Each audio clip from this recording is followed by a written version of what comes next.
Para wargi sadaya, wilujeng patepang dina acara Sabda Sunda. Mugia janten berkah kanggo urang sadayana. Mangga wilujeng ngadangukeun.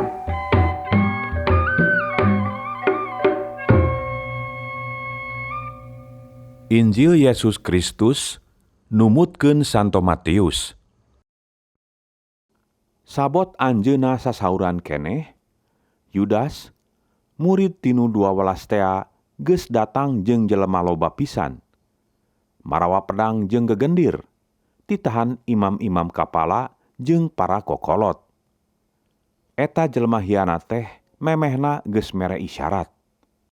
Mana-mana anu kukula dicium, eta jelemana pek tangkep. Manehna muru lempeng ka Yesus. "Salam, Pak Guru," pokna bari terus nyium. Yesus ngawaler. Gerapek eta pakarepan teh lampahkeun kisanak. Rob anjeunna dironom terus ditangkep, dicerek pageuh pisan. Tinu ngiring ka anjeunna aya anu nyabut pedang, dikadekeun ka hiji jelema bujangna Imam Agung, rampung ceulina. Tapi saur Yesus, "Asupkeun eta pedang, sarangkaan deui. Sabab anu ngagunakeun pedang, paehna ku pedang deui.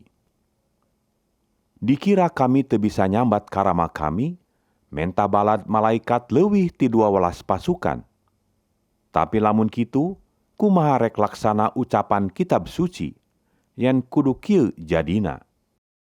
Geus kitu sasauran ka nu rea, "Maraneh marawa pedang jeung gegendir nangkep kami. Nah kami teh penjahat. Unggal poe kami aya di bait Allah ngawuruk. Kumaraneh teu ditangkep. Tapi memang geus kieu mistina, sangkan laksana pisaur nabi-nabi anu ditulis dina kitab suci." Ari murid-murid tuluy kalabur kabeh ti anjeunna. Yesus kudu narangkep dibawa ka bumi Kayapas Imam Agung. Didinya geus kumpul guru-guru agama jeung para kokolot. Petrus nuturkeun ti kajauhan nepi ka buruan bumi Imam Agung, milu asup tuluy diuk jeung para pangawal, hayang nyaho kumaha tungtungna.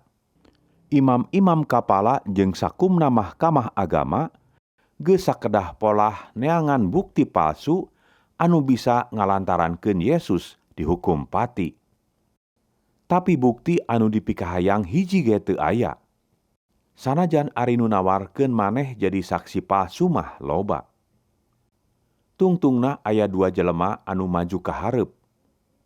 Tuluy nuding.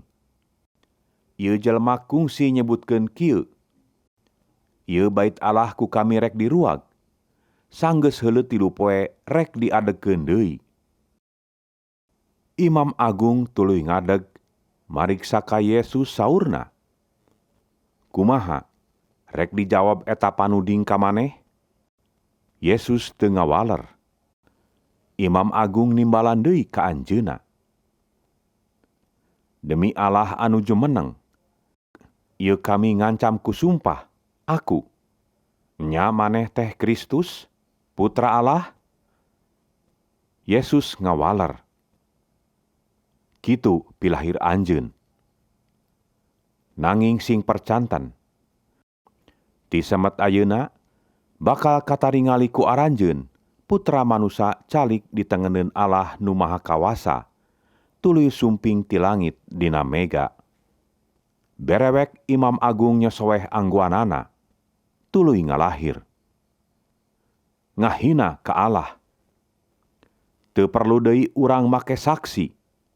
Geus kadarangu kitu ngahinana. Kumaha timbangan aranjeun? Jawabna, "Eta jelema salah, kudu dipaehan." Tuluy maranehna nyari duhan rara Yesus bari nareunggel. Aya oge anu nampiling ka anjeunna, bari ngomong kieu, "Coba teguh Kristus, saha ieu anu nampiling ka maneh?"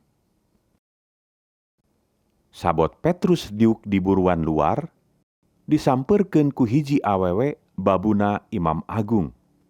Maneh lain sok bareng jeung Yesus di Galilea? Ceuk eta awewe.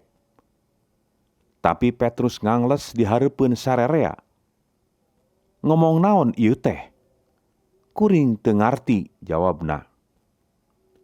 Tuluy ngaleos kalawang buruan. Katenjoeun ku babu sejen. Anu terus ngomong kanu araya di dinya ngomongkeun Petrus, pokna. Manehna sok babarengan jeung Yesus urang Nasaret. Petrus ngangles deui. Wani sumpah, teu wawuh ka jelema eta teh. Teu kungsi lila Petrus disalampeurkeun ku nu araya di dinya. Maneh pasti salah saurang babaturanana, ceuk maranehna. Kaciri lentong maneh kitu. Tembal Petrus, wani sumpah, kuring ngomong saknyana. Masing dihukum kuring ku Allah, lamun henteu saknyana. Kuring teu wawuh ka eta jelema. Harita keneh hayam kongkorongok. Ras Petrus ingeteun kana saur Yesus yen memeh hayam kongkorongok, 3 kali maneh bakal nyebut teu wawuh ka kami. Leos bae Petrus kaluar, ceurik nalangsa ka bina-bina. Sakitu dawuhan Gusti Allah.